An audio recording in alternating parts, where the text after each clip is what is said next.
A Bíblia começa em Gênesis falando de que existe um Deus soberano que decidiu criar o homem, a humanidade, para sua glória. E ele criou essa humanidade em que condição? Imagem e semelhança dele. Então Deus não criou indivíduos, Deus criou um conjunto de pessoas que ali naquele jardim se chamavam homem e mulher, eram dois, mas eram um, para que em comunhão, em comunidade e integridade com Deus formassem um sistema que representasse Deus para toda a criação. Então quando o leão olhava para Adão, e quando eu digo Adão aqui eu quero falar Adão e a mulher, homem e mulher, via Deus. Toda a criação via Deus. E assim nós somos criados. Isso está em Gênesis. Isso é sistêmico. Isso tem a ver com constelação. Por quê? Porque constelação fala que nós estamos interligados. Que nós somos parte da mesma coisa. Né? Ela não chama, eles não chamam, né? Essa origem pelo nome que a origem tem, que a Bíblia chama, que é Deus, Pai. Né? Ele não diz que a constelação não diz que nós estamos conectados porque nós somos filhos do mesmo pai. A Bíblia diz. E como a minha constelação é a luz da Bíblia, eu já dou a conversa completa. A gente está conectado porque a gente é filho do mesmo pai. Uau. E aí, em Gênesis, conta o porquê começou a dar problema. Porque Deus fez tudo perfeito, as relações maravilhosas. O pecado começou a causar divisão, né? E como termina a Bíblia lá em Apocalipse?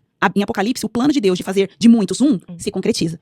Em Jesus, se concretiza esse plano. Muitos povos, tribos, línguas, nações, é uma família para Deus. O que Deus queria em Gênesis, ele vai concretizar no fim dos tempos, no dia perfeito, que está descrito em Apocalipse, que é uma família para si. Então, constelação familiar está na Bíblia de Gênesis a Apocalipse. Mais do que isso, a constelação familiar, ela fala de 3 princípios. A clássica fala de pertencimento, que é todos têm um lugar, você não pode excluir alguém, independente do comportamento. Hierarquia, que fala, cada um tem o seu lugar, todos têm um lugar e não é qualquer lugar. Cada um tem o seu lugar, a coisa não é bagunçada. Então, tem um lugar, ordem.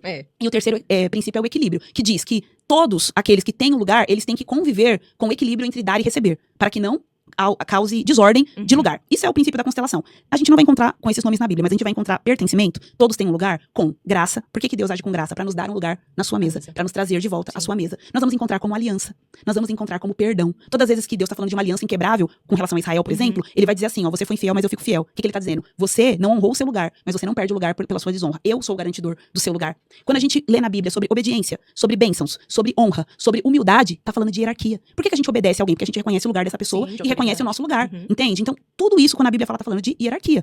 E equilíbrio. Isso daí, quando eu percebi, eu falei, meu Deus, tudo que fala de comunhão na Bíblia tá falando de equilíbrio.